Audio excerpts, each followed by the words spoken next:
مهنة التمريض من أهم المهن في العالم، لها أهميتها ومكانتها. بس ليه التمريض عندنا في مصر مش واخد حقه؟ وليه صورة المجتمع للتمريض في مصر مش زي اللي احنا نستحقها؟ ايه السبب في ده؟ وازاي نقدر نعالج ده على أرض الواقع؟ ده اللي هنعرفه إن شاء الله في الفيديو ده.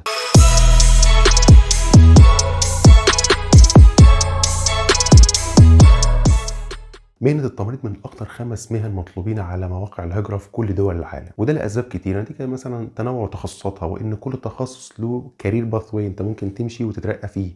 كذلك السالري العالي في كتير من الدول ومنهم مصر بالمناسبة مقارنة بمهن تانية. وكمان ان هي مهنة متعددة المجالات سواء مهنيا او اكاديميا.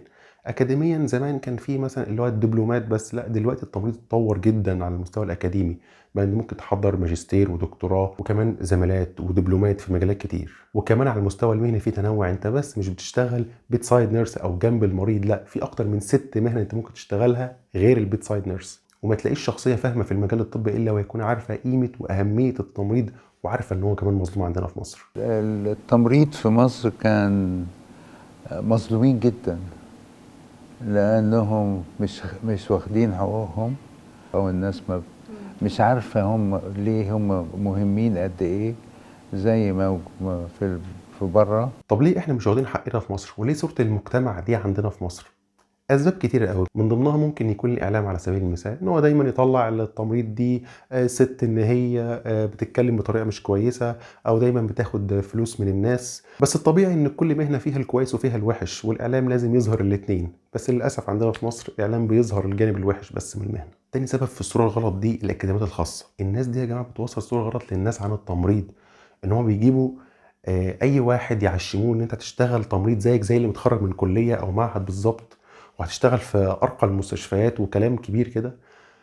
وبياخدوا منهم فلوس ودرسوهم 6 شهور اي كلام، وبعدين ينزلوهم سوق العمل. اي مستشفى خاصه ما عندهاش ضمير بتاخد الناس دي تشغلها عندهم، لانهم عارفين ان اللي متخرجين دول هيقبلوا باي سالري باي شغل باي وضع في المستشفى. فبالتالي هو بقى في المستشفى اسمه تمريض. المريض اللي بيتعالج هو شايف ان ده اسمه تمريض. اي حد جاي المريض ده زياره هو شايف ان الشخص ده اسمه تمريض.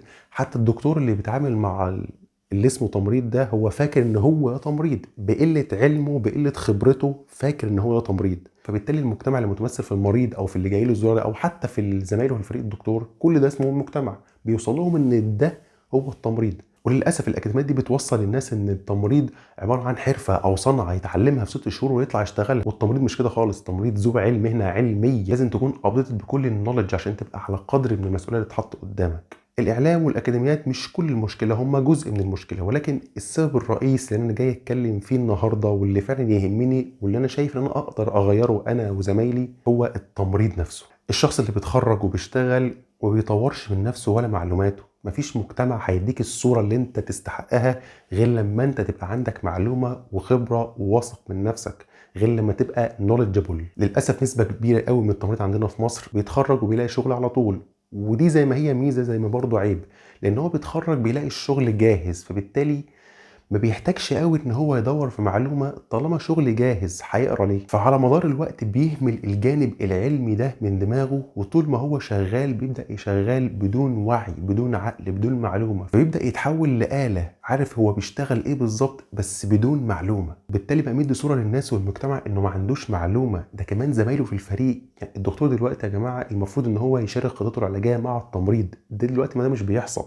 الا نادرا. ده اصلا غلط، لازم الطبيب والمريض يشتغلوا مع بعض كتيم واحد عشان المنظومه تنجح. واحنا بنشتغل مع بعض كتيم، فأنا بثق فيه وهو طبعا بيثق فيا، ودي حاجة مهمة جدا إن يكون في تيم متكامل. فانا لو عندي معلومه في مجالي وبتكلم كلام علمي وابديتد بالنولج وواثق من نفسي وعندي خبره في مجالي، انا هجبر اللي معايا في الفريق سواء دكتور تمريض ايا كان، وهجبر المريض واللي جاي معاه والمجتمع ككل، هجبرهم يحترموا التمريض ويديني الصوره اللي انا فعلا استاهلها. فرساله لاي حد بره مجالنا، حاول تقدر قيمة التمريض، الناس دي تتعب جدا. وحاول كمان ما تعممش لما تشوف نموذج معين من التمريض الخاطئ، سواء بقى عندوش معلومة، تعامله حتى مش كويس، ما تحاولش تعمم ده على المجال كله. ورسالة لزمايلي او اساتذتي او حتى الطلبة اللي لسه طالعة، لازم يترسخ في عقولهم فكرة ان المعلومة مهمة، وانه لازم دايما يطور من معلوماته ومن نفسه. سواء في سنين الكليه او بعد ما يشتغل. وان شاء الله دي هنعمل لها فيديو ازاي انك تطور من معلوماتك سواء كنت طالب او شغال، وتطلع من روتين الشغل كل يوم وتحاول تبدا تتعلم وتطور من نفسك بطريقه بسيطه ما تزهقكش. لازم تقتنع ان مجالنا مجال التمريض فيه عباقره، انا شخصيا اتعلمت منهم واتاثرت بالمايند سيت بتاعهم، وبنقل لك اللي انا اتعلمته، وانت كمان في دورك ان انت تعلم اللي حواليك. مش مهم حتى تشغل الفيديو، خد كلامي ده حاول تأثر في الاريا اللي انت فيها، في المستشفى اللي انت فيها. صدقني لو انت وغيرك بقينا نتحرك ان نطبق الفكره دي، ان الواحد يكون عنده معلومات ويجبر اللي قدامه ان هو يحترمه، والطلبه وهي طالعه ترسخ في عقولهم فكره ان انا لازم يكون عندي معلومه، صدقني المجتمع غصب عنه هيديني الصوره اللي انا استاهلها، واجبر الكل ان هو يحترمني. شكرا.